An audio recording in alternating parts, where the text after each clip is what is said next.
praises brave soldier who took Representative Crenshaw's eye. I mean, yeah, if you just heard that, you'd be like, wow, this guy's crazy. But that's not at all what happened. That was a fun little bit there as well. So that was what actually got me banned from Twitch, is my statements on that.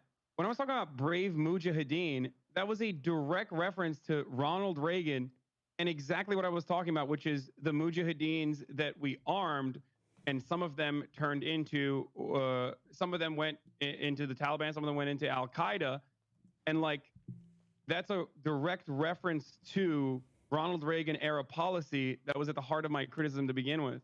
And there's that famous Rambo 3 ending sequence. Yeah, the famous Rambo 3 ending sequence that says this movie is dedicated to the brave mujahideen. It is, in my mind at least, like one of the perfect representations of how American foreign policy always comes back and bites us in the ass, but it is deliberate. So I think that it's on purpose.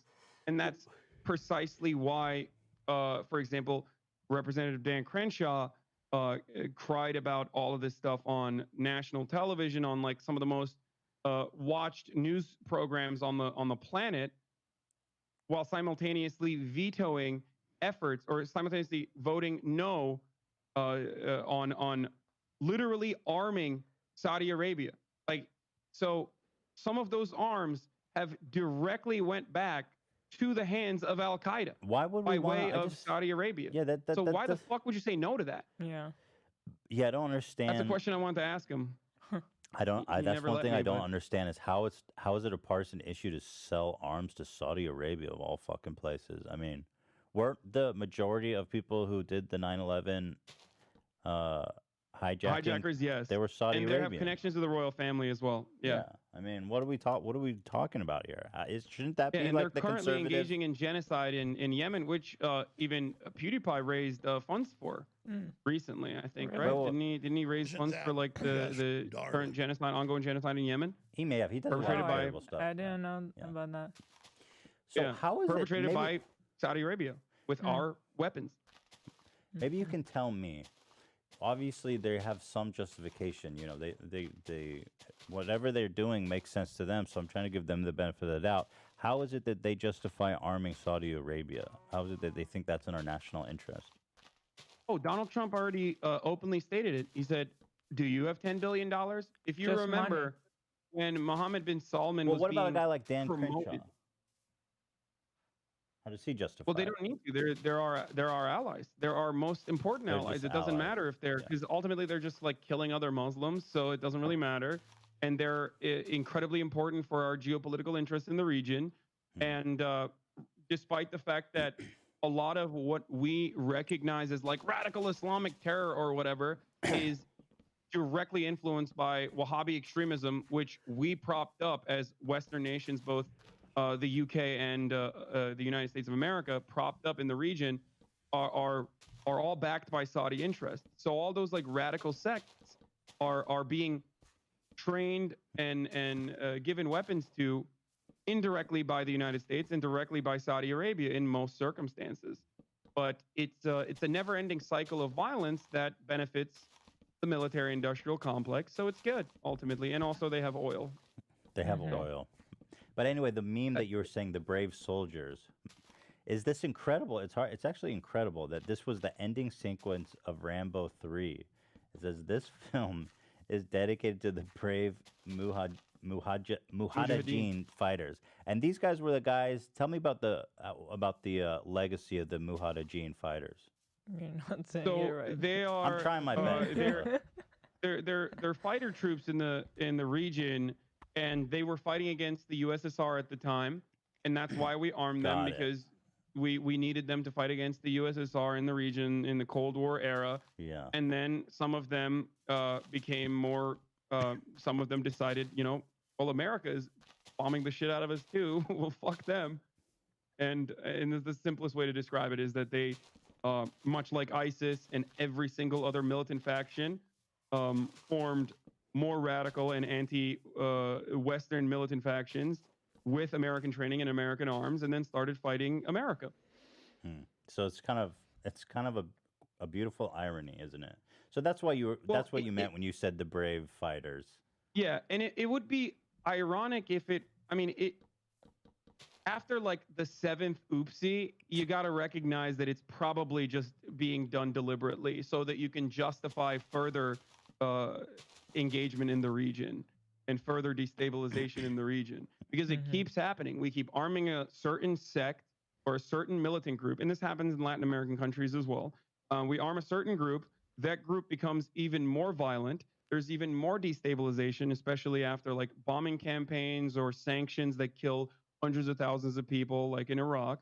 And then that militant group is like, well, now it's our territory. We can just take over and do whatever the fuck we want. Yeah, I mean, and they get even more radical. What happens when you give the craziest people military weapons and training, and then just let them do their thing? I mean, in a lot of instances, it's not even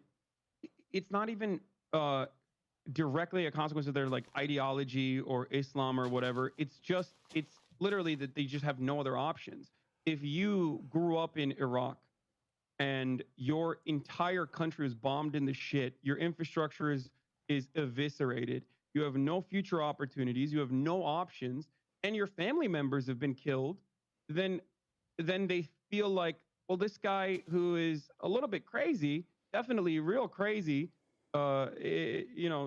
preaching all this hatred towards America, maybe he has some good ideas. And that's how a lot of people find themselves at the precipice of radicalization. Like Taliban increased its numbers and influence in Afghanistan after the American invasion, which of course is not that surprising. And that is despite the fact that the American forces there killed a fuckload of members, and yet their ranks are stronger than ever. And now America is negotiating with them as a legitimate entity in the country.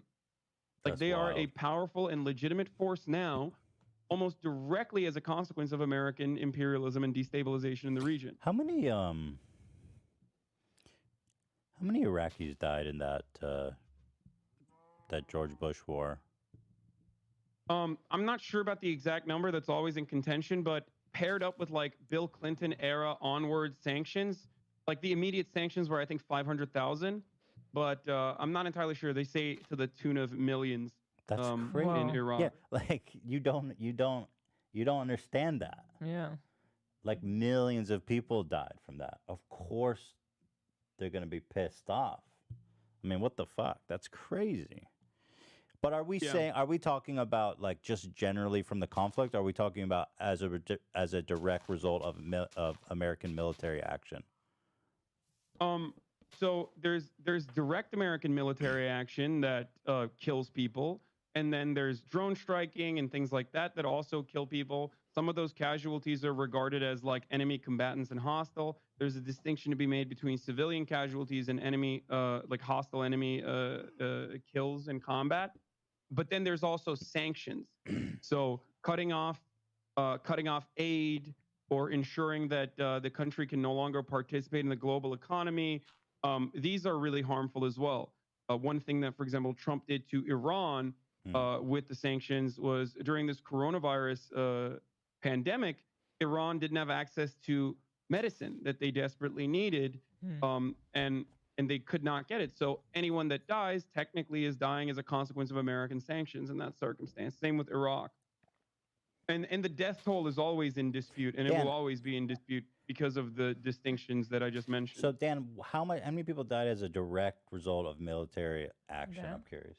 Yeah, Dan. I mean, anyone who can just kind of pull up the numbers. I mean, according to the Middle Eastern Eye by Nafiz Ahmed, this was 4 years ago, but landmark research proves that U.S.-led war on terror has killed as many as 2 million people, but this is a fraction of Western responsibility for deaths in Iraq and Afghanistan over the last 2 decades. 2 million? So the number ranges from 2 to 4 million. Wow. I mean, think about it this way. Even American military, like 7,000 American troops have died since the beginning of Afghanistan and Iraq. 7,000. I mean, that's a lot of combat, especially considering how well equipped and how well equipped that they are out there, right? I mean, that's a lot of combat for sure. But what does Alex Jones think about all this? Oh, when you go to a Young Turds event. I love that he that calls was them going as a young big turds, dude. I'm sorry, but that cracks me up, dude. crowd because they don't have any viewers, but it's the Google set. It'll be the Google event. So let's hear from Mr. Picker. Here he is. His set is amazing. Yeah. This is so insane. Oh, hit America pause. Hit pause. deserves- Back it up. I forgot. He's real jealous that Joe Rogan, who, by the way, is a super libertarian right-winger, he just knows how to, survive in L.A., I guess. Really smart guy. That's why I get mad at Joe, because he's as smart as I am or smarter. He knows all this stuff, obsessed with it. He knows more than I do in some cases. And he plays dumb, and I've told him to his face. But anyways, he has the congressman on, and Pecker is mad that he has this tiny audience, so he thinks, well, I'll attack him and say something really scandalous, and then all the meth heads and child molesters that watch my show, literally. Meth heads and child molesters. Yeah, that's my audience is meth heads and child molesters, I guess. Jeez. It's great. Think I'm powerful. Oh, you're such a big man, Hassan. I mean, look at Hassan's flabby arms. What? I bet he's got some big old giant bitch tits. Dude, he totally wants to fuck you. You big ass bitch tits. Yeah, he's like, oh yeah, I love. take that shirt off. Just take that shirt off. Let me see those bitch tits. Maybe suckle on them real quick. I love that he Get a like. good suck in. I love that he on one hand is trying to do serious political commentary, and then on the other is saying this guy has big old bitch tits. A master of his craft. Yeah, is how for I sure. see it. Yeah, absolutely. Yeah. Absolutely. I'm sorry, it's a family show. Just go ahead and roll this. This is a family show? That's the best Oh, God part. help us if there's families sitting around watching InfoWars. That's a family show, like saying that, my audience is pedophiles and meth heads or talking about intergalactic psychic pedophile vampires. That's a part of the family show. But bitch, using the word bitch or saying bitch, that's when it's like, oh no, this is now rated R. I'd love to see what families gathered around watching this. Fuck. This is so insane. America deserved 9/11, dude. F it. I'm saying it. We're there to partner with them. We're not there doing our own thing. We're there partnering and training. In a video and game. Equipping and Damn, why? So you said in a video game right afterwards. Like it looks like you knew you fucked up and you're like in a video game. Because everyone was like, whoa, I can't believe you said that. So as soon as I saw that, I was like, okay, in a video game. Like, I say that for everything. Like, anything that is regarded as, like, controversial or can be clipped out of context, I always say that. It's a meme in and of itself at this point, like, in order not to avoid terms of service. America deserved 9/11 in a video game. It's just so ridiculous. Does it work? Well, I got banned, so I don't know. No, I don't think so. Capabilities. So that's part of what we're doing. And the other part is just knowledge. We want to know what's happening. Like, we totally brought it on ourselves, dude. Holy shit. We did. We did. In a video game, whatever, politically. Hit pause again. Back it up 10 seconds. Oh, like the Armenians deserved, because they were there before the Muslims took over Constantinople, and then you drove them into the mountains.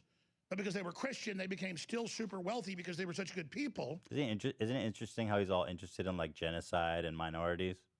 Yeah. Well, first of all, what I don't understand is like I've never denied the Armenian genocide. Like I've never denied it, but it's the most common attack after the 9/11 stuff that people launch against me, where it's like, oh yeah, shut up, Armenian genocide, and I'm like, what? Like when have I denied it? Like I've never denied it. As a matter of fact, it was so routine when I first got on Twitch because of all the annoying little shitters that came in just to interrupt the broadcast that we made like a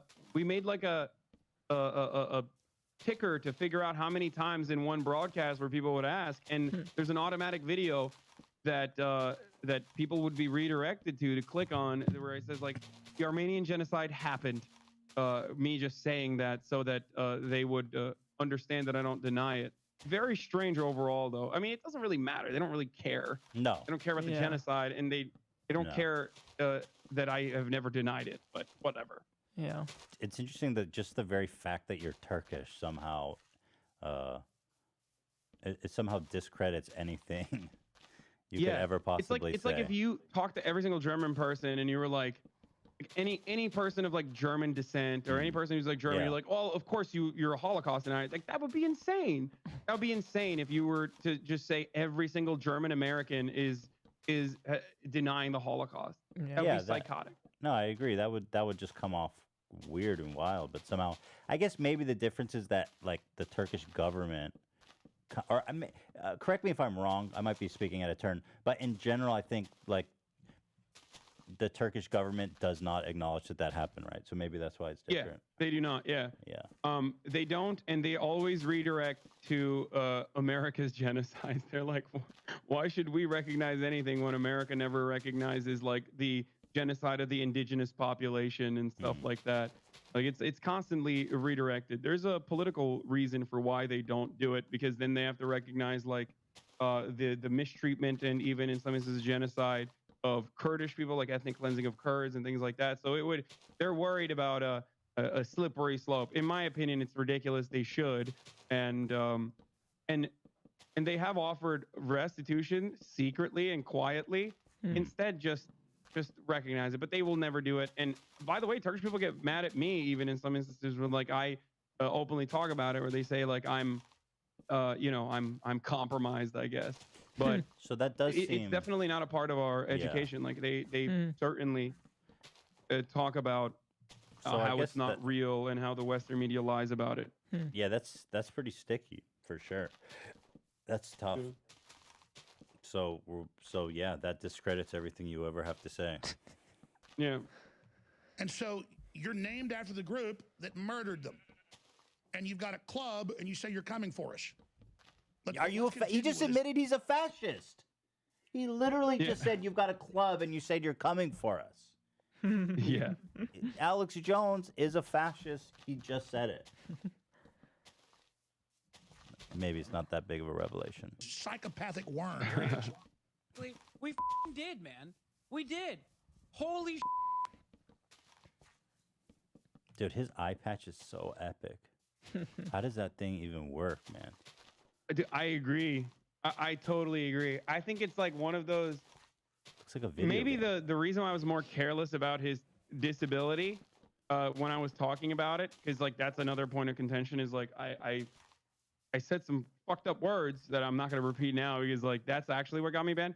But because veterans on Twitch are a protected group and also disability, because I was making light of his disability. But the reason why I just legitimately thought, like everyone universally agreed, that eye patches make you look cool. But in his respect, I've never seen an eye patch like that. Like, how is that physically on him?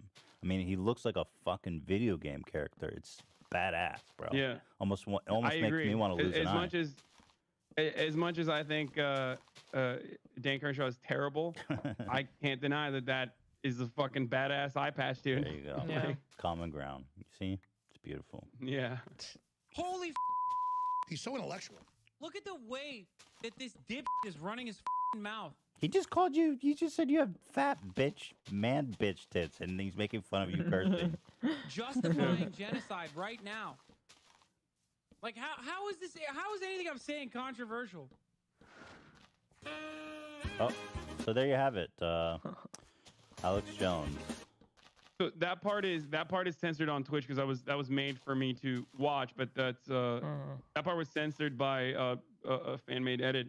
But that's the part where I say like the brave mujahideen skull fucked them, and like now even after all of that, like how do you not understand that like war has all of these casualties, and you're sending so many people to die, and that's what I mean when I say like 6,000, 7,000 men and women have died. If you don't care about the millions of casualties because they're over there and that's just war, then why the fuck don't you care about the trillions of dollars that we spent and also the thousands of kids that have fucking died on the American side even? But they don't, and that's very frustrating. Yeah, that part about skull fucking his eye was pretty wild, but it was obvious to me that you were just making a tasteless joke. I mean, Yeah. But, yeah, for sure, of course. But that definitely, the delivery wasn't great on that. I will admit. But what do you think of someone like Alex Jones being deplatformed? Then I'm curious, what was your take on that? I think that as a polarizing content creator myself, especially in the leftist side of things, I'm constantly under the threat of deplatforming. It's always in the back of my mind as well. It's always something I fear because oftentimes these platforms will go after like far right figures, and then immediately, to be like perfectly balanced, they'll go after far left individuals as well. And I would be regarded as a far left individual. So this is something I'm constantly in fear of. But I think that once you deliberately misinform people over and over again, and that's how you make your money, and then you redirect your hatred towards like some of the most marginalized groups, and even in certain instances, like have victims and their families of school shootings get harassed by an endless sea of very well-armed psychopaths, like then unfortunately it's no longer content that I can appreciate. It does genuinely present a danger to the public. And it's unfortunate because I love and appreciate Alex Jones. My subscription notifications on my stream are Alex Jones. Yeah, I've noticed trope. that. Yeah, like and But so I do. In short, you are pro deforming Alex Jones because you see him as a threat to public safety. 100%. Yeah. Now there is an intellectual argument there of like, well, how do we define who is a threat to public safety? Or once you concede that some people can be deplatformed, then won't that happen to you? And I certainly agree with that. It can, but we as human beings, I believe, have the capability of looking at each individual case, hopefully appropriately. If you have an idealistic notion that like all speech should be free, which no one does really, no one is like technically a free speech absolutist, that would be insane. Even the American Constitution has exceptions that limit speech, like yelling fire in a crowded theater or making violent threats or even fighting words, which is a specific carve out where like retaliation could be justified for some of the words that you say. No one is a free speech absolutist, but for some reason, when it comes to Alex Jones or whoever's on your side or who you feel to be on your side, most people end up defending them and saying like, no, this person should not be deplatformed. You're being crazy. But I think that if you are presenting a threat to the public and there is legitimate harm caused by the people that follow you because of directly a consequence of your words, like I think then you either have to dial it back and no longer present a threat to the public, which Alex Jones does not seem to be interested in doing, or you get deplatformed.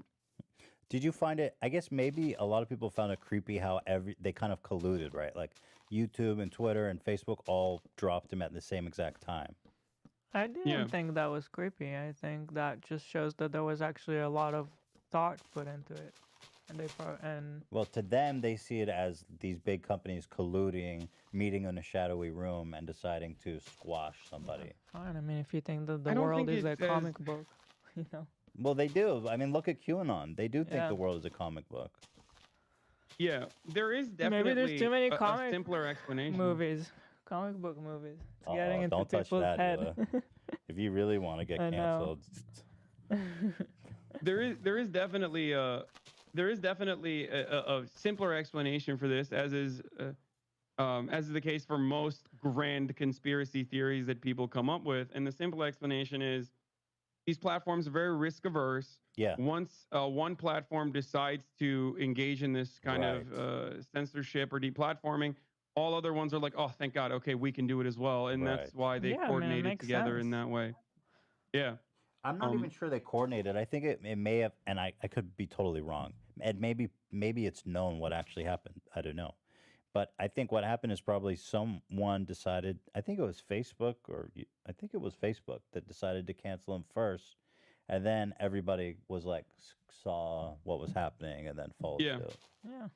I mean, companies do this in oligopolies in a legal way, in this way called price leadership. It's not price fixing per se. If you fix prices in a shadowy room, that's illegal. But if you engage in price leadership, like, for example, Delta Airlines decides to, add on additional fees for luggage, then all of the other companies that also hold a gigantic percentage of the market share will follow and will readjust their prices. So it's technically legal. It's similar to how Facebook will ban Alex Jones, and then other companies will follow suit if they feel the need to do so. That's pretty much what happened here. And I don't think anyone would disagree with me when I say that there is definitely a monopoly in the tech space. There are plenty of monopolies in nearly every vertical that the tech space operates. That's why there was an antitrust congressional hearing that was held like a couple of weeks ago. So I'm just excited that all of these free speech defenders are now coming to terms with the dangerous power that tech monopolies hold over our communication and numerous other parts of our lives. So I'm always in favor of antitrust. I'm always in favor of busting some trust. So let's get after it, guys. So if we're saying Alex Jones should be deplatformed, let's say let's step back a little bit and look at someone, let's say like Ben Shapiro, who has maybe, let's say, you could interpret some of the stuff he says as hateful if you were so inclined. So at what point do you think Ben Shapiro should be deplatformed? No. Maybe some people would disagree with me on this, but I think Ben Shapiro plays a role in radicalization on the internet. I even think, and you guys might disagree with me on this, I think Jordan Peterson used to play a significant role in this radicalization on this pipeline. What about Joe Rogan? Joe Rogan as well. I think Joe Rogan is a lot better now at and a lot more careful now. I don't know what changed in his mentality. Maybe he started watching like Kyle Kalinske or numerous other like David Pagman and some other like leftists on YouTube, and really changed his mind on the way that he had guests on. But I mean, Joe Rogan had Milo Yiannopoulos on, and he even had Stefan Molyneux on, or Molyneux. I don't know how to say his last name. Whatever. And these are people who have not only worked openly with Nazis and white supremacists, and I mean like Nazis and white supremacists literally, like people who call themselves white supremacists or white nationalists, or have openly admitted that they believe that the white race is superior, like Stefan did in that famous video where he went to Poland. Joe would say, look, I think he would say something like, sunshine is the best disinfectant, right? Like, let's just talk. Conversation is good. Let's just talk with anybody about anything, right? Do you agree with that theory? Yes and no. So it's kind of like Alex Jones. I love Alex Jones. I think he's very entertaining, but it gets to a point where it's dangerous, right?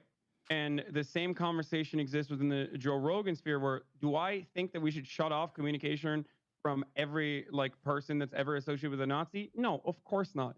But someone like Joe Rogan with a gigantic platform, in my mind, is not being as responsible. And this is one man's opinion, so that's just my personal opinion.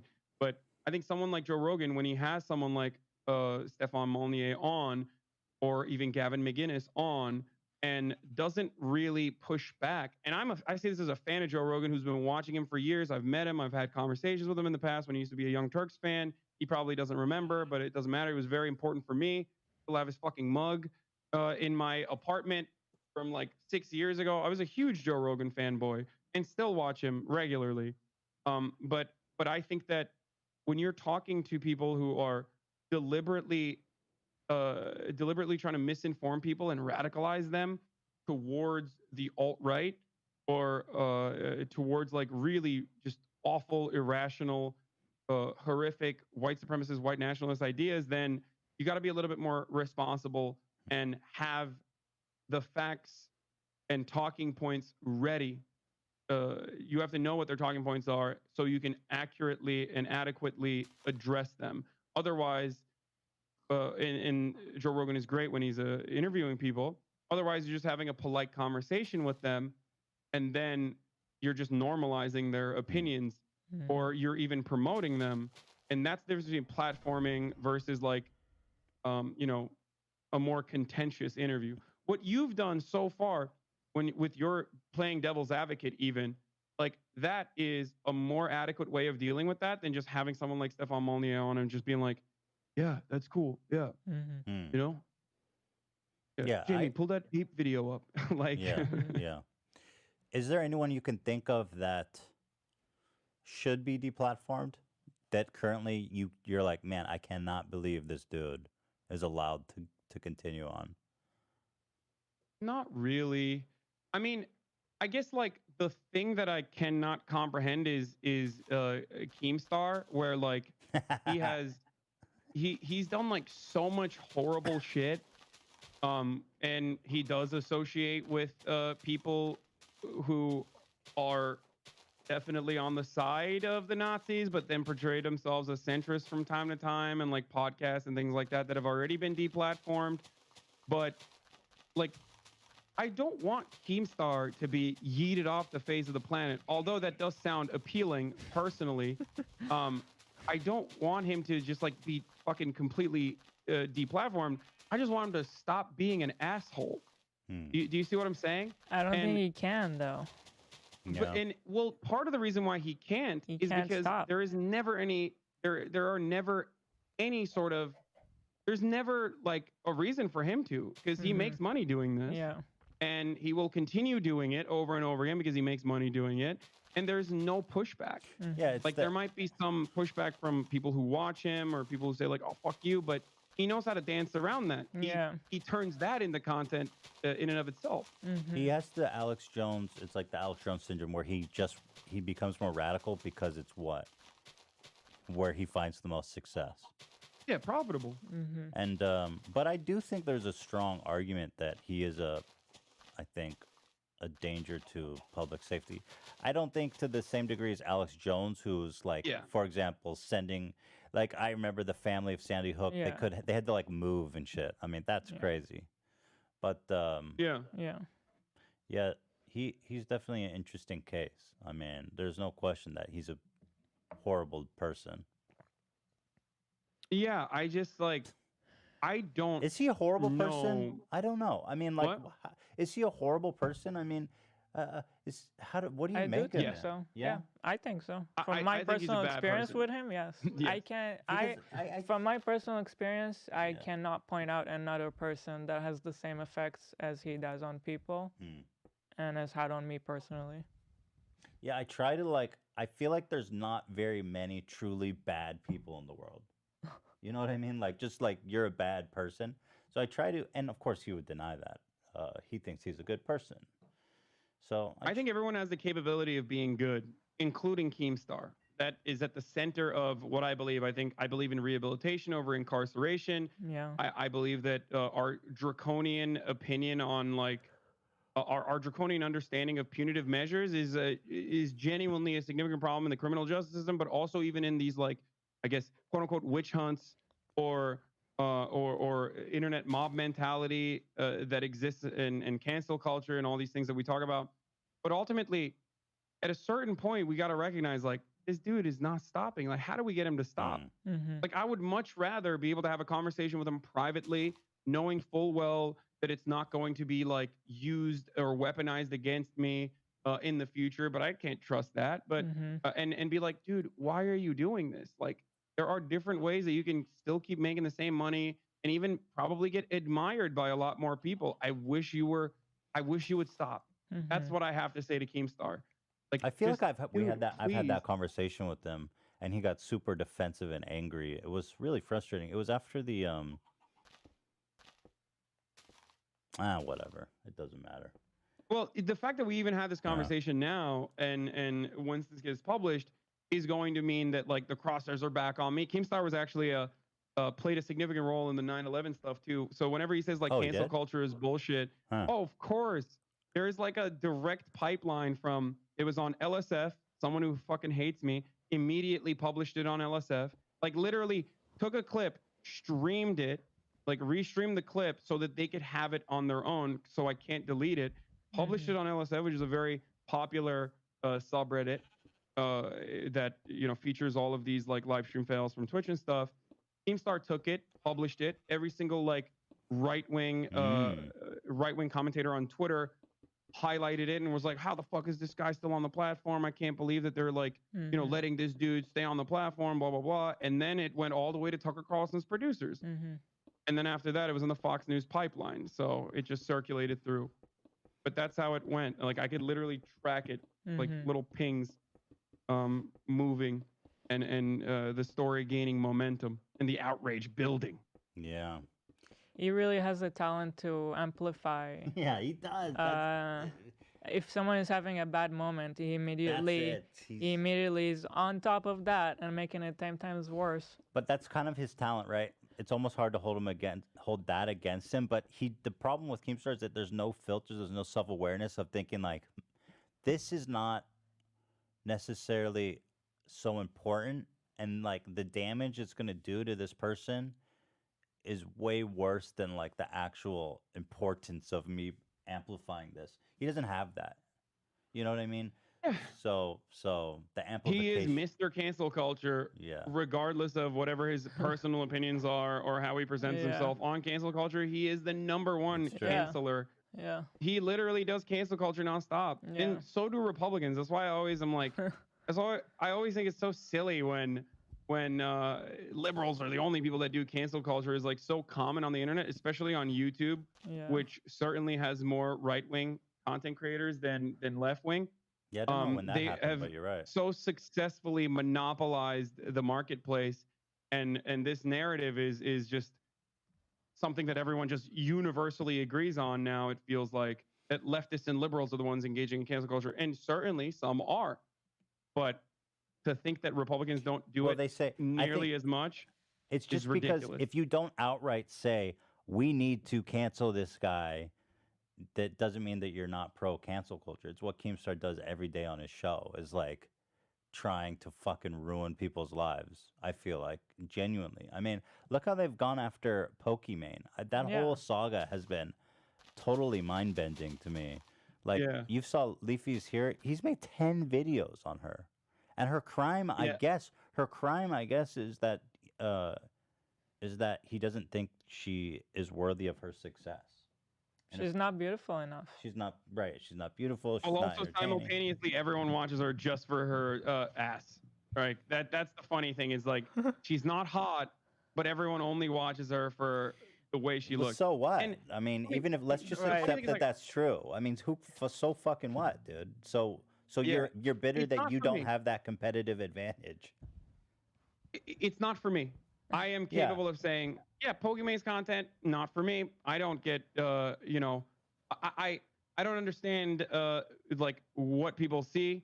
I think she's a great person in real life, but as a broadcaster, like it's not something I'm going to tune into. But then again, I don't really tune into a lot of Twitch broadcasts anyway because I'm streaming 12 hours a day. But I can move on because I don't think that she's like causing genuine harm against anyone. I don't think she's like out there, like even against conservatives and shit. She's not even like, even if you were to say she's a liberal or whatever, it's not like she's like agitating against conservatives, being like conservatives are fucking brain dead. Like we need to deplatform them, anything like that. She's just a person who makes YouTube videos and a person who like plays Minecraft and stuff. And it's like it's almost like she's successful. Yeah, it's like she became so successful, and now somehow it's her fault that people like her. You know what I mean? They make it her problem that people like her. But beyond that, I genuinely think that there's basically like a whole cycle of commentary channels now that all kind of chew out the same topics. Like they find a person to hate and grind into the ground, and then they move on to another one, just because I think there's interest in it, right? I don't think they actually even believe or care about the things that they say. I think they're just actually, you coined a term. I don't know if you coined the term, but I thought it was good. Simp cell. Oh yeah, I did say that. Yeah, simp cells. They're farming simp cells. So what they're doing is there's like a Venn diagram of simps and incels. Like, do people actually exist that are simps? People who are just showering people with endless praise and money with the express purpose of like maybe one day they'll recognize me? Certainly. Okay, parasocial relationships are real on the internet. These people certainly exist. Ultimately harmless. And maybe they even get frustrated when they find out that their favorite e-celebrity is dating someone else or has a life outside of how they present themselves, right? But that's not the norm for the most part. I think a lot of people are just watching. And then there are incels who are very agitated at women being able to farm these simps, but it comes from the same place. So what these guys are doing, like Leafy is here and any number of other people that like shit on Alinity or shit on Pokimane, all they're doing is farming simps for themselves. Incel simps. Awesome. That's awesome. That's just like the greatest acknowledgement ever. It's total simp-seldom. Because it's easy. Like, so the way they say female content creators make a living is really easy because they're just showing off their body and they're being hot and then they get showered in donations. So that's easy. Okay. You know what else is fucking easy? Being like, that chick sucks. She's unattractive. She's only successful because she's attractive. Saying that on fucking YouTube is not exactly a brave take. And then making that video 10 times in a row. Because that one video did so well. Obvious. It's crazy. It's actually crazy. It's almost like, I have to say, with Leafy, it's almost impressive the fact that he's been able to make 10 videos in a row on the topic, still get like hold with the, like people are still watching them, and like he's pushing. Like I mean, he's basically just testing YouTube at this point. Yeah, I mean, they're how kids, many though, videos? right? What? Aren't they kids though? Like, I don't think that like fully grown adult human beings are like paying attention to this stuff. It's probably like little kids that are watching it. I would say probably like 15 to maybe 20 at highest. Yeah, I think younger than 15. No, that's scary. I hope not. Definitely. I don't know. But then it's like our reaction itself, our reaction to be like, oh, that's actually pretty bad, contributes to their edgy outlook, right? Like, because that's all it is. It's like, I'm edgy, I'm trying to be edgy. Yeah. And when you're fucking 15, you're like, that's cool, that's edgy. Yeah. Because you're trying to find yourself. Yeah. I know. I've definitely done shit like that too, like when I was younger. So I totally get it. It's just like, it's like nihilism. It's like nothing matters. No, because you know, you're young, you're invincible. It doesn't matter. It's nihilism. It really is. I find that to be a kind of a common thread on the internet in general, is that caring about anything at all is people just make fun of you for anything you care about. But meanwhile, they actually don't stand for have beliefs in anything at all, other than shitting on people that actually care to say anything substantial about anything. I would say making 10 videos in a row about someone like Pokimane, that's you care, dude. Maybe you care a little too much, dude. You gotta fucking figure it out. But it works, right? That's what's crazy. It fucking is working for him. So let's see. But it's just like Keemstar when he says he hates cancel culture, but then literally exclusively makes money off of doing cancel culture. That's how they make money. Like, this is how they, and they're extremely hypocritical. Yeah, and then you gotta love Keemstar saying that I invented going after sponsors, man. Yeah, no, that certainly never Which is, by the way, the one time I've ever done that, and he's done it dozens of times and still does it even after making that claim. Like, he was tagging Alinity sponsors on Twitter and shit. It's like, I've done that once in a situation that I felt was entirely justified, and he does it actively all the fucking time. Yeah. And it worked. Think, again, it's because we're all content creators and we're all afraid of that happening to us. So that's why it's like, because of that, it's kind of like an unwritten rule that you don't fuck up anybody else's bag, because it might come back to you, as Moist Critical pointed out on his video.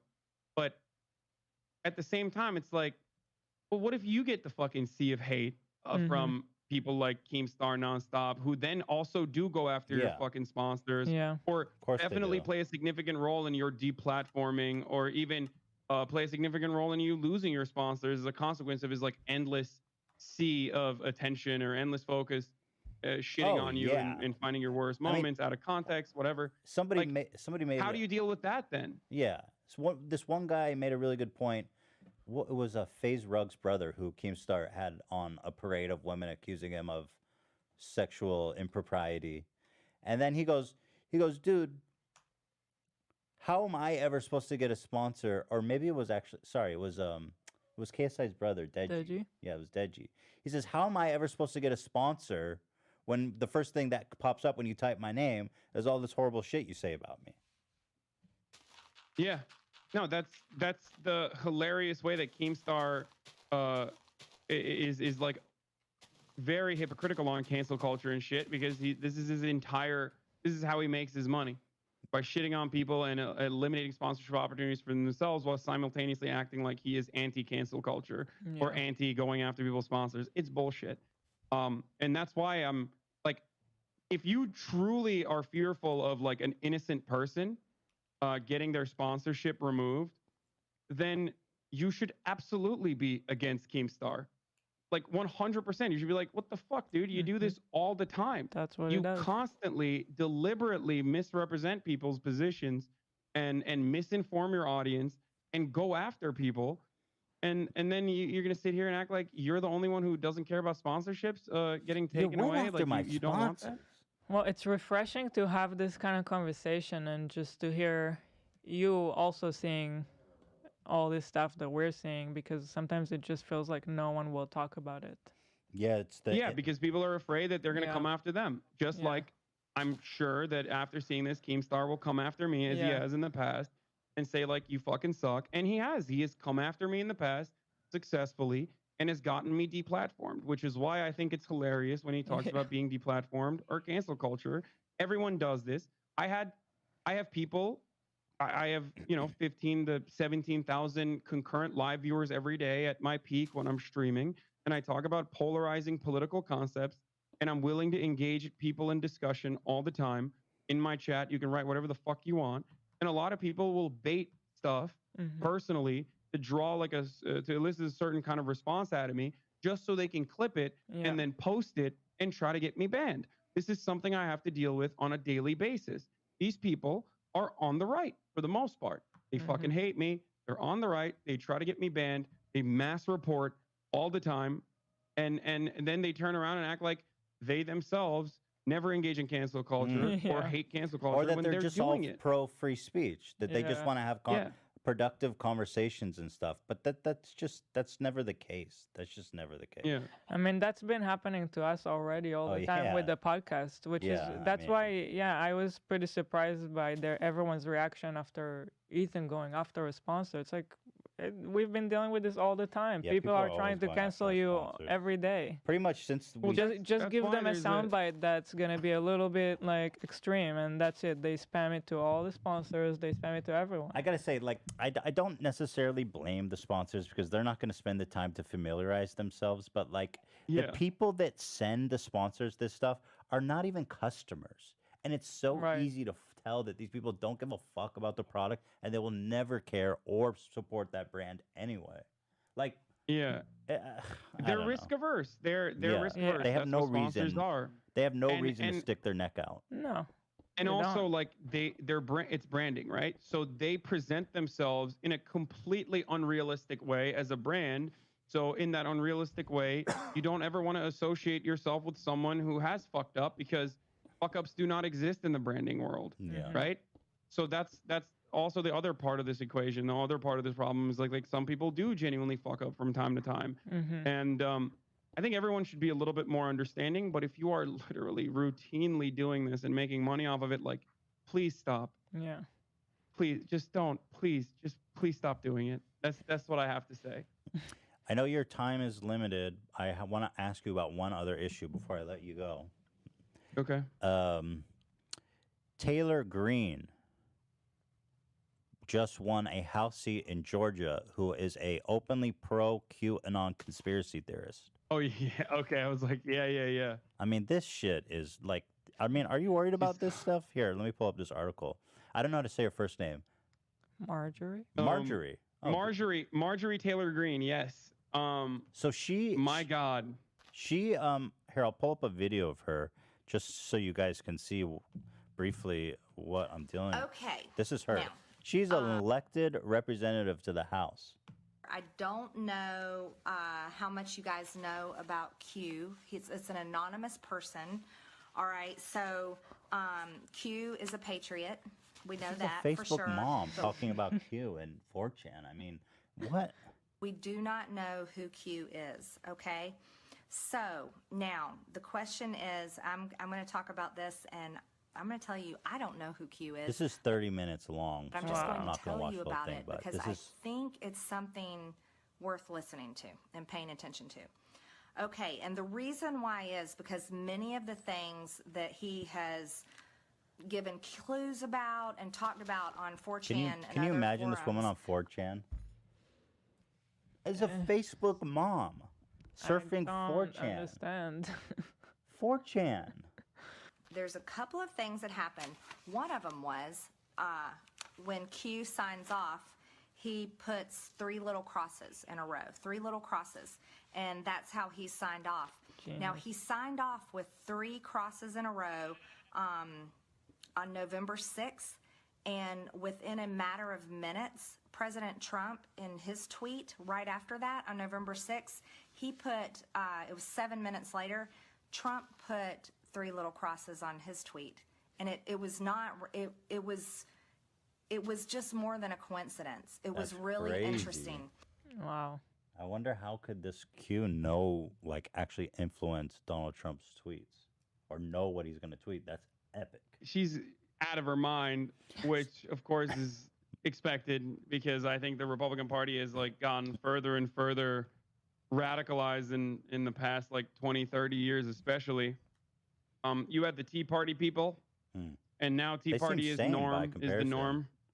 Tea Party seems Yeah, sane the Tea Party compared to looks QAnon. normal by comparison. Yeah. Tea Party also astroturfed by the Koch brothers, by the way, and numerous other like subsidiaries. That Wait, was normalized. There's the I- Freedom Caucus now in the House. That's a literal, legitimate Republican entity that is full of Tea Party members. And now they're like, Tea Party's not enough. It's actually a deep state pedophile conspiracy that only Donald Trump is fighting against. No one else. Even if you are a Republican and you find yourself suspiciously against Donald Trump on any given issue, then boom, you're a pedophile too. You're a pedophile now. Everyone's a pedophile. Isn't that it? Donald Trump, I find it argues so against. bizarre that Trump is their white knight, their savior, the dude who just openly admits to cruising into changing rooms of Miss America so he could see underage girls changing. I mean, it's crazy. I mean, what the hell? How is Donald Trump the anti-pedophile? The guy was on Howard Stern like 20 times rating women and just like being a huge like womanizer. Well, okay. Well, none of that, in my mind, none of that I think shows that he's a pedophile. And I don't even know I if don't think Donald Trump's a pedophile. I don't think he is. pedophile. But the funny part about it is like he has said Jeffrey Epstein, like he has videos of Jeffrey Epstein. He's been around Jeffrey Epstein. Jeffrey Epstein openly and very famously recruited off of Mar-a-Lago, Virginia Giuffre, who is one of the most famous victims and one of the most vocal victims of Jeffrey Epstein's horrific crimes. And Donald Trump has even said at the time in a Vanity Fair profile, Jeffrey Epstein likes him young like I do. Yeah, Like, great quote. You know, there's enough breadcrumbs there for you to be like, that's a little sus. If your entire worldview is shaped around being skeptical, that like there is a international conspiracy of pedophiles, then you have to recognize that it is a little suspicious that Donald Trump may or may not have known about this, or even said, "I wish her well" about about Ghislaine Maxwell when he found out about it. Like, I know her from Palm Beach. I wish her well. Like, all this stuff is not enough for them to be skeptical of Donald Trump. I understand why you would think Bill Clinton is totally fully knew what the fuck Jeffrey Epstein was doing. I totally get that. I think that's more than reasonable to think that Bill Clinton did some really sus shit. Okay, he's on the flight logs. He knew. I mean, Ghislaine Maxwell was in Chelsea Clinton's wedding. All this stuff tracks, right? Why would you to make invite people a human freak the fuck out. trafficker to your wedding? That's crazy. Yeah, like that definitely tracks. I mean, she also worked with the Clinton Foundation too. Ghislaine Maxwell did. Yeah, until like 2016, I believe. So like they knew, and they were still working with them, and did not care, I guess, at the very least.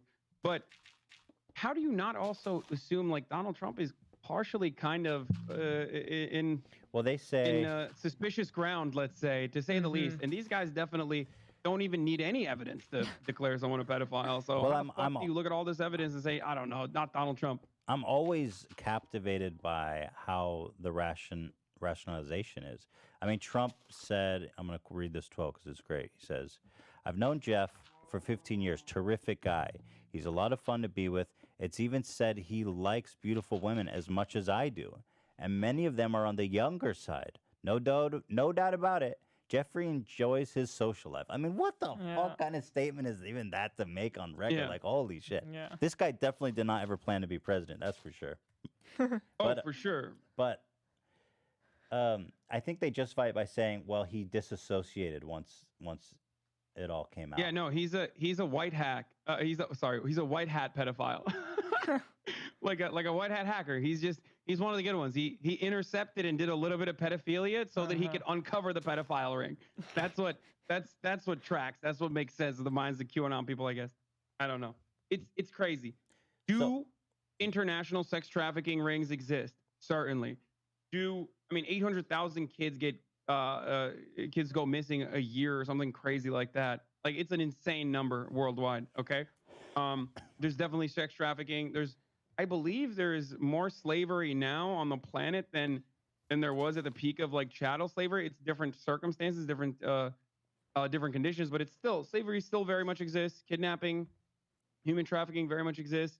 Is there sexual degeneracy and perversion all around, and like especially in places of influence? Certainly, but like, it's not being operated out of a fucking a pizza restaurant in Washington D.C. You know what I mean? It's not.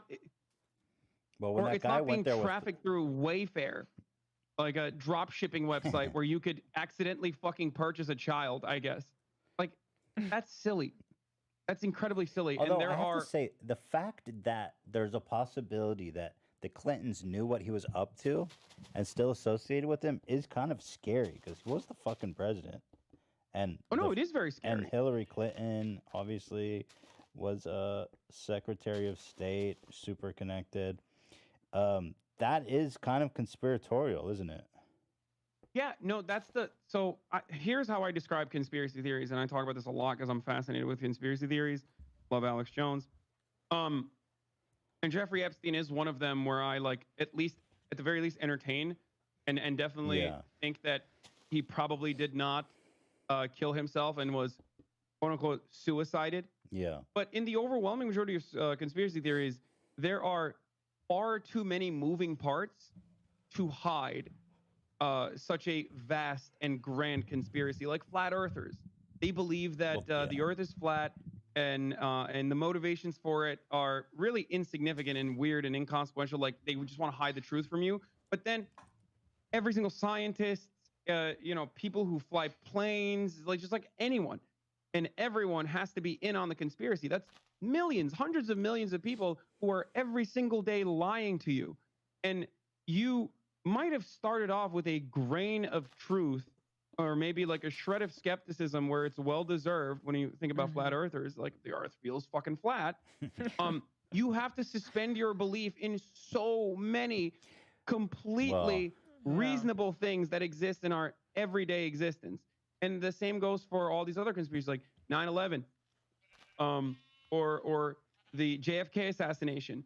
There's always going to be misinformation out there, and we're never going to know what the full truth of the matter is. And that's what leads people to lose their mind usually, because they don't know this world-changing event happened, and now you don't fucking know. You don't know why it happened, and you need to make sense of the senseless. And there are a lot of these grifters out there who just give you little puzzle pieces. It's like religion. It helps you contextualize something that is impossible to contextualize otherwise, and comes across as meaningless, even though it's a really impactful event. And the human mind works that way, where you're like, come on, I need a puzzle piece for this. And that's what QAnon does, and that's what all these conspiracy theorists do. I just never thought that it would be this successful and this quickly. I mean, I wonder, in a weird way, like fascism is almost like operating by mainstream conspiracy. I mean, look at the propaganda the Nazis peddled, is that the Jews have destabilized the world. Every major war, every destabilizing factor was backed by the Jews. I mean, if somebody said that today, that would be held as like wow, that is fucking out there, dude. But they somehow made that a mainstream belief. And so, well, they have different substitutes for that. They say cultural Marxism, which is nearly identical to cultural Bolshevism, which is what the Nazis used to say. That whole like Frankfurt School propaganda, anti-Semitic propaganda, is directly associated with more common versions of that you can hear from any number of different conservatives, not just conspiracy theorists, but conservatives, because it comes from the same place. They don't openly say it's the Jews that are single-handedly and solely responsible for it, but they'll just say, oh, it's the Frankfurt School that is, that is responsible for our college campuses being so left-leaning, and they're teaching Marxism to our kids. It's at the heart of every ideology, and fascism is just another form of that. What do you make of the whole George Soros fascination? I mean, like, that shit. I mean, he's a billionaire. He's a weird dude. He's a fucking billionaire. He just strikes me as a very typical billionaire. He makes a lot of money. He's a hedge fund manager. He donates a lot of money to charities. He's done some shitty stuff, and that's pretty much how you describe any billionaire. Yeah, and I think some of that, again, never forget, there's always a shred of truth in all of these conspiracy theories, and that's at the heart of the conspiracy theory, that they then tack on 17 different layers of like psychopathic nonsense, right? So the heart of the truth with the George Soros matter is a 1998 60 Minutes interview where George Soros answers a question about whether or not he collaborated with Nazis in a really weird way. But he was fucking 14 years old in the end of the war, and he's a Holocaust survivor whose family was, his family got killed. He was trying to fucking live. They try to incorrectly claim, including Marjorie Green, that he collaborated with the Nazis. George Soros did not collaborate with the Nazis. What is it But in that 1998 interview, he said something along the lines of, I don't feel bad at all about my actions personally during the Holocaust, and that anyone in that situation could have done exactly the same thing. And there's like one instance of that interview where it's like conflicting, but he immediately clarifies it, where because the interviewer says, did you work with Nazis to confiscate Jewish properties? And he's like, no, I did not. But in a way to survive, I think he portrayed himself as not Jewish, which many people did at the time that survived the Holocaust. And he was 9 years old in the beginning when the Nazi Party took power, and 14 by the end of it. So it's fucking ridiculous to assume that he had any sort of blame for anything, regardless, as a child. Can you imagine how fucking like just evil you have to be to accuse someone who lived through the Holocaust at the ages of 9 to 13 of collaborating with the Nazis when you were fighting to survive? Your whole family was exterminated, and to now, as a man who's come so far, to accuse him of collaborating with the Nazis, I mean, that's like digging so deep. It's so fucking vile. I mean, that's just demonic. And Marjorie Green said that, by the way. She literally asserted that multiple times, among numerous other psychotic things that she believes in, and now she is potentially going to be a congressperson. Very cool. But yeah, it's the George Soros stuff is like pretty crazy. But again, the shred of truth in every conspiracy theory is that as a billionaire, he has an immense amount of power, just like every other fucking billionaire does. But like, it's not because he's Jewish, it's because he's a fucking billionaire, okay? Like, and that's what every billionaire does. And now they're like kind of moving away from George Soros, even though it's the heart of every conspiracy theory regardless. But like now they're attacking Bill Gates. But it's not because Bill Gates wants to fucking put RFID chips in your bloodline through vaccinations. It's because he's a billionaire who absolutely motivates politicians to act a certain way that corresponds to his personal worldview or personal ideology or immediate profits when it comes to deregulation, for example. Have you seen Bill Gates' house? Silly. No, I have not. Is it massive? Bro. Dude, let me just show you. I want to show you Bill Gates' house before you leave. It's insane, bro. It's the craziest thing I've ever seen.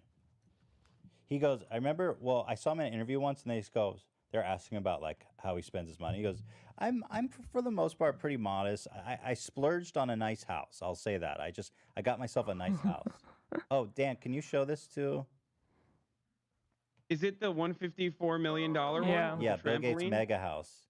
You got to look at this shit, bro. That's not a house. That's a campus. No, yeah, it is. Exactly. It is. It's so crazy. I've never seen anything like it. I mean, what are you gonna do with all that? Yeah, I know. It's just him and his family, and they like it's. I mean, but there you go. I guess when you're worth $100 billion, then his property taxes are only $1 million. I mean, sounds like a lot, I guess, but if you look at the house, my goodness, it's so insane, dude. This house is really fucking over the top. I mean, I have a nice house, okay, so obviously people are gonna say, Ethan, you've got a nice house. You hypocrite. But this is a $154 million house. It's so funny that mentality that would criticize you for saying like someone has a crazy house, from the eyes of like a random person who's living in an apartment, even like myself, for example, owning a really nice house is crazy. It's wild. It's like a signifier of wealth. But why the fuck would I spend time criticizing you for it when there are people who could put your house inside of their house easily, and a lot of them, and they have even a lot more money than that. That's just like a splurging for them. It's like a fraction of their overall wealth. I mean, 154 million compared to like 100 billion is like a fraction of a percent. Yeah, it's nothing. And I can't even understand that number. It's so crazy. Yeah, Jeff Bezos cruised into LA, bought the most expensive house that's ever been sold in the city for 150 million. And you're like, wow, that's a lot of money. But then you realize he's worth like 180 billion. And that to him is like maybe he added 13 billion in a single day at the peak of the pandemic. Yeah, as well. So like, come on, Dan, can you do some stats for me? Dan, what percent of 180 billion is 150 million? Let's see. How do you even type all those zeros? It's a lot of zeros. Hold on. 180 billion. That's what he's worth. I think about 180 billion. Yeah. 8%. No way, it's 8%. No. Jeff Bezos is worth $188 billion. It's not 8%. It's an eighth of a percent, maybe. All right, let me get on the. We gotta crunch the numbers here. You said 150 million out of 180 billion, right? It's not there. Yeah, dude. Just like think like 150 is a tenth of 1 billion, and you're doing that 180 times.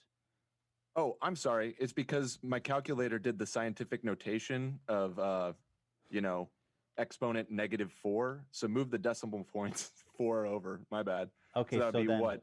So then, right. So that's 0.0008%.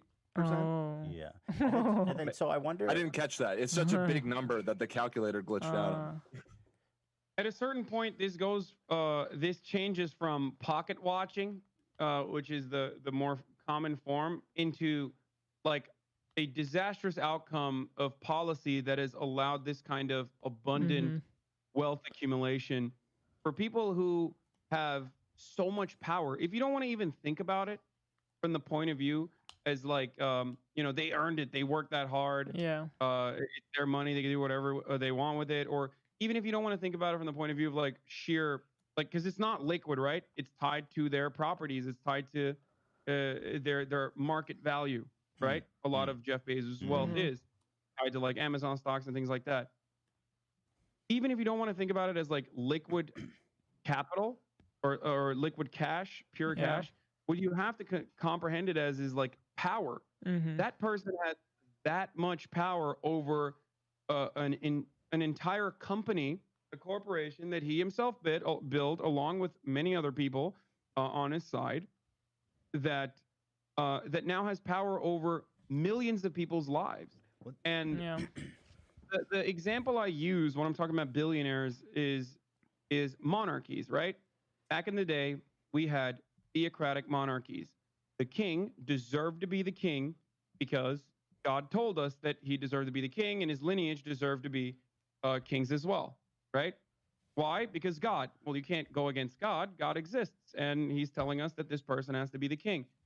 And the reason why people were upset with monarchies was because they were not benevolent, even if they portrayed themselves to be benevolent. They were not benevolent, and they had so much power concentrated in the hands of the few. There was a lot of wealth concentrated in their hands, and therefore there was a lot of power concentrated in their hands. Now, under a capitalist structure of the economy, a capitalist a way that we have organized our economy, we still have an insane amount of wealth and power concentrated in the hands of a few people, but our justification for that isn't God. Now it's meritocracy. Well, that person worked very hard because that person deserves to have that kind of wealth. And we fail to recognize that having that kind of wealth and power concentrated in the hands of one person comes with a million different issues, some of which we experience on a daily basis, because wealth never gets accumulated or never gets created alone. Not J.K. Rowling, not Jeff Bezos. No one has ever been able to make $1 billion on their own. It is by way of working with hundreds, if not hundreds of thousands of people. It's because of diversity of labor and the way that our production lines, our supply chains are created, oftentimes exploiting the third world countries and developing nations. There are so many people that factor into your wealth accumulation that go completely overlooked in most circumstances. And that's how you have someone like Jeff Bezos with $100 billion and many people suffering in horrific conditions around the world, especially even in America. What did you think about Andrew Yang's ideas? Like, for example, that we should get a data check in the mail for... Oh, you want to get paid for your data? You want to get paid for your data? I think that's a strange, weirdly, unnecessarily technocratic approach to it. I think that, look, I think Karl Marx has some good ideas and some bad ideas. Okay, it's too old. It's 200 years old, so obviously, like, there's going to be some issues. I think the problem is the way that wealth gets distributed in the way that we produce commodities. That's, I think, at the heart of the problem. Not like being paid for our data, or not like having redistributive government programs that like take some money, shave some of the profits off the top of these corporations, and like try to redistribute it back to the people. I think that the real problem at the heart of this matter comes from the way that labor works in this country, or on this planet right now. You work for someone else, they take a big chunk of the additional value that you produce, and they pocket it in the form of profit, and everyone thinks that that is completely reasonable. I, to some degree, understand why that would be reasonable, but I think that we have to be able to push back and have some kind of negotiation power to be able to take some of that profit and give it back to the workers who have generated that profit. So your stance is not necessarily raising taxes; it's more just increasing wages.